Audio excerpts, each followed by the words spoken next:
Hello, this is your Commodore, Ty Coles here, with a Star Trek Discovery review. This will be Season 2, Episode 13, Such Sweet Sorrow, Part 1. And to kick off this episode, I'm taking to a clip of the Anti-Trekker from his last review, which was the Episode 12, to see what the Anti-Trekker might think of this episode. So I'm actually kind of looking forward to next week, which I never thought I would say that. Okay, so we start on Vulcan with Sarek sitting on a beach.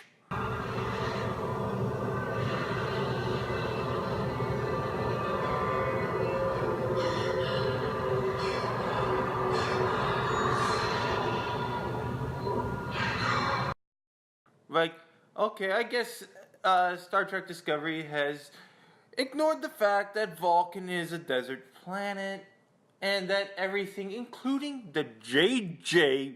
Abrams movies, depicted Vulcan as a desert. Okay, so clearly SCD threw all of that out the window, so I'm done with that. Okay, clearly Vulcan is just like Earth. Okay, so we see them, they're evacuating the Discovery. Starting 105, 1.8. We're in the process of abandoning our ship in order to destroy it. We see the Enterprise there. Beautiful shot of the Enterprise. Beautiful, beautiful, beautiful shot. And we get to see how ugly the Discovery is next to the Enterprise. And we also know that the Discovery is way bigger, too. It's like, what the fuck? Are you serious? Is on the move and gaining quickly. It's infiltrated our subspace radio relays, so we can't reach Starfleet for backup. We do get that Lieutenant Detmer is a skilled helms person. Engaging reverse thrusters. 3, 2, docking sequence initiated. With some great maneuverability. And wow, this voiceover from Burnham is so goddamn long. Like, shut up already. We see Burnham with the time crystal, and again, she ignores Pike's orders. What a surprise. Like, ooh. Let's move. Ship's almost clear. It's time to get the crystal over to Enterprise. The signal let us abort for this. Why? My mother's gone. This is destroyer. Now Discovery. Can't just be about things, can it? The one person in Starfleet that always gets around ignoring her superior officer's orders.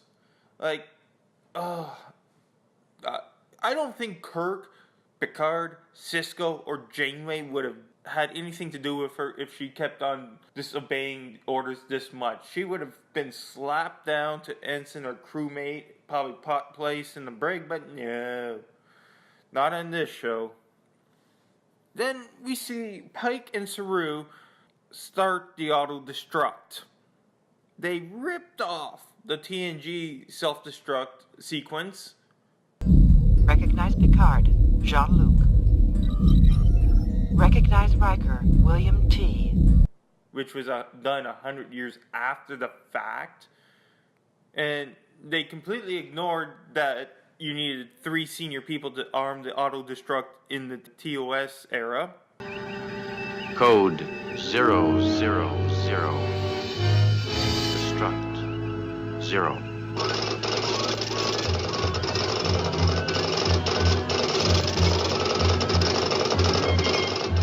And again, they had no voice recognition. They just put their handprint down, like in The Next Generation, but no voice authorization. So you don't need double redundancy to activate the auto-destruct. What the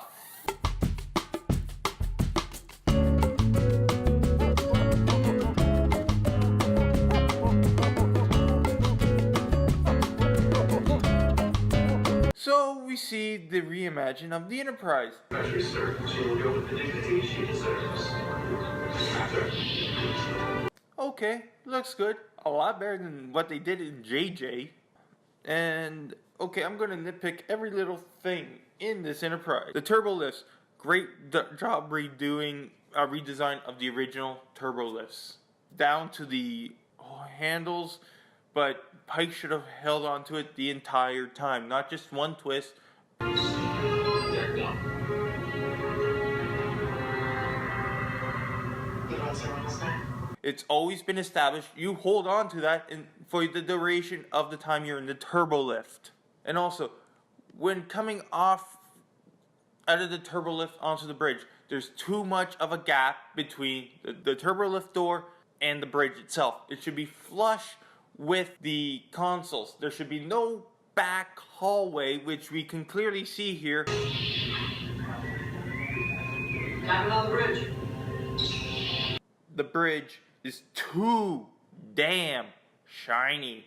Like, it's a great reimagine. And they took a lot of the aesthetics of the original bridge with the red trim, the computer consoles, everything. But they made it way too shiny.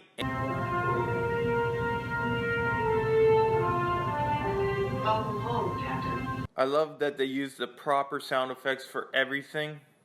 Like, if Discovery was like this, I don't think it would get as much hate as it does. Because what we see here is a proper reimagine of the Trek universe. Not the crap that we've been seeing for the last almost 2 seasons. She's all yours, Chris. Wish it were under better circumstances. Don't we all? And look who's on the bridge. It's Admiral Cromwell. Like, honestly, is she the only admiral that does anything in Starfleet? Captain Empress Georgiou come over. Captain Georgia, welcome to the Enterprise. Orange. Really? Yeah. And this was a what the fuck moment. It's like, she comes onto the bridge and she ridicules it. Like, are you shitting me? This is probably one of the most popular ships ever. And this is what she says. This is what probably is going through the minds of those assholes that are right.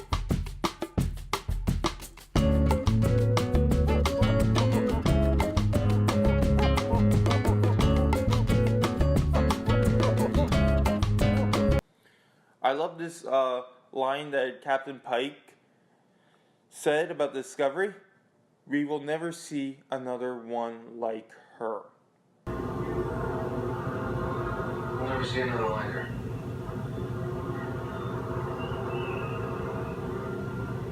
Initiate remote auto-destruct. When they were about to set the auto-destruct. And I think I will speak for all Star Trek fans here when we said, yes! Of course we don't want to see another one like her. She's a heaping pile of crap. Should not be hauling garbage. She should be hauled away as garbage. That's the Discovery. And just as you think they're going to blow up that pile of crap they call a ship, oh no, the auto-destruct failed. Detonation. Auto-destruct failure. Damn it! So, let's fire the photons at it. That will blow this shit up. Photon torpedoes ready. Fire.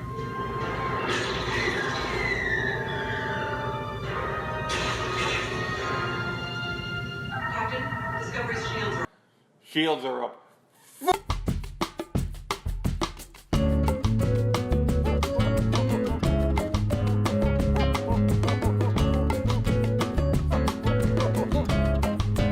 Whew.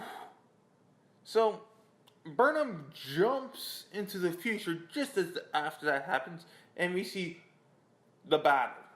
Clips of the battle.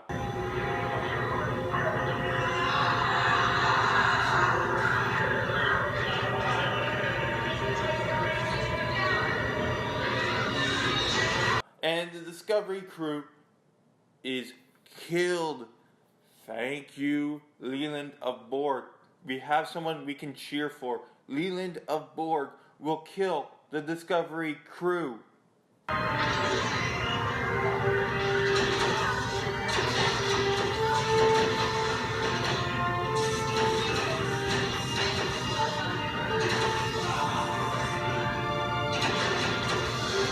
And I love it when he's just grasps Burnham by the throat and fires the phaser point blank right into her head.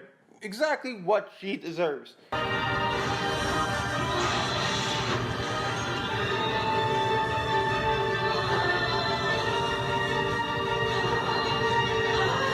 Goodbye. What would make that scene even better if he just uttered, "Resistance is futile." But it's clear that they're avoiding the Borg storyline because that's what fans want, and CBS is not wanting to give what the fans want. But we're back to the present. Oh, really? And I think Spock sums up this whole series in one line perfectly.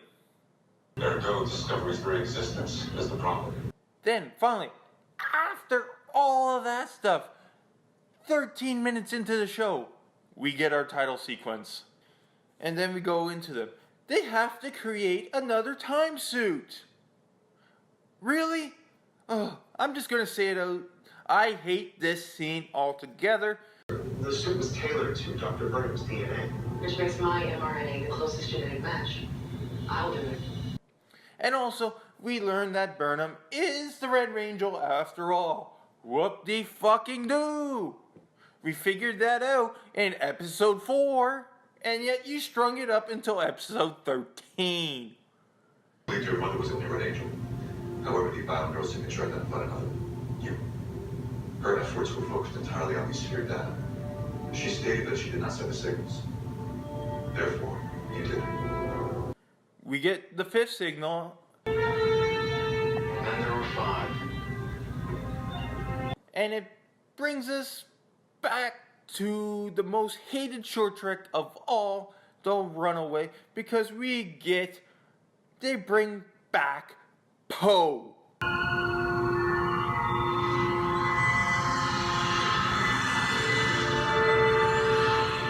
Your Serene Highness, may I? Honestly, this is when my brain shut down. They brought back possibly the one person that was worse to watch than Michael Burnham, and that was Poe. Then we get the scene of them talking about how to charge the time crystal. I'm not going to get into it because that scene is 100% bullshit, but if you want to know anything about that particular scene, the Anti-Trekker does a phenomenal video, which I'll share the link to, about that specific scene and the nonsensical science that is in it. But one thing I gotta say is, what the fuck is with Poe's eyes? And you have a time suit. They're just... Ugh. But it reminds me of something I've seen a while back ago. What could that be? Yeah, well, you just pissing everybody off today, huh? You don't understand. Your world's gonna end. But also, now we learn that it's a one-way trip and Burnham will be left in the future. And everyone is sad. It's a one-way trip. You're leaving? Forever? That is correct. To ensure the sphere data remains out of Leland's reach, Michael must remain in the future. Permanently. Yeah, everyone in the show, everyone that's watching it, does not give a flying fuck. And now we have a month for the rest of the show, pretty much. We have everyone in that's on the Discovery saying how great Michael Burnham is and how much they're going to miss her, including Sarek. It is the secret wish of every parent that our children make right the mistakes ourselves have made. One thing that is for certain, we get yet another ugly-ass shot of Discovery. I think it must be a standard in every episode to show how god-awful that ship is.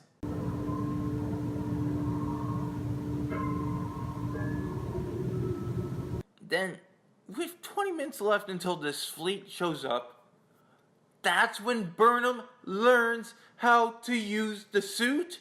It's right before your eyes. All personnel, this is the captain. 20 minutes until the Enterprise arrives. Captain Georgia, report to the ready room. Commander Burnham to the bridge immediately. And then we get,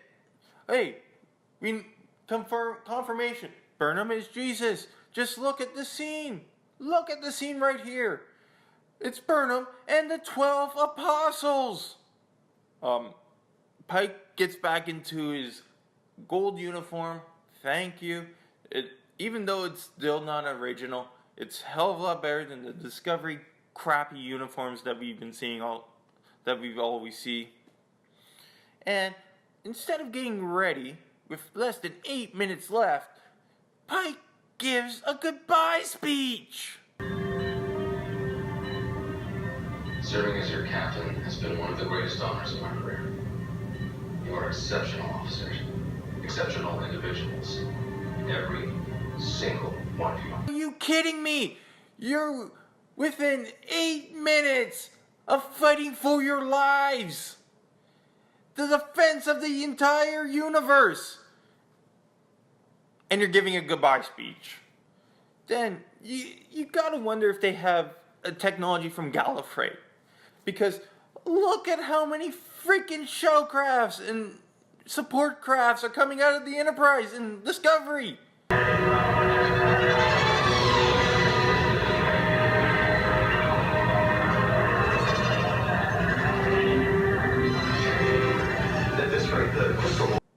There must be hundreds of them.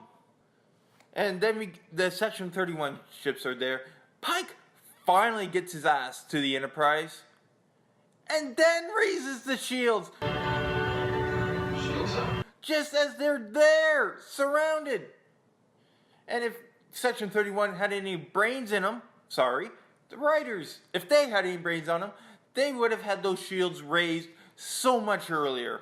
And we end off the show exactly where we started off, with the Enterprise and Discovery facing off against the Section 31 fleet. So pretty much this episode is nothing but a everybody loves Burnham clip show. So, Anti-Trekker, what do you think of the show after all? The one you were looking forward to seeing? Was it threshold bad? Yes. This is a threshold bad episode. I will say that.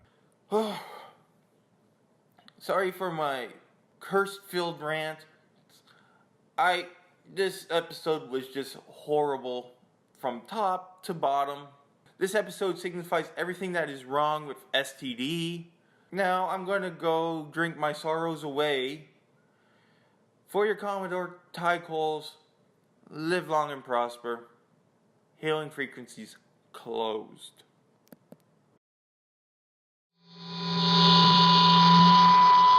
Thank you for watching the video from Commodore Ty. If you'd like to see more, please hit the like button, share, subscribe to the channel, and why not, when you're here, check out one of my other mini videos I've done. Live long and prosper. Hailing frequencies closed.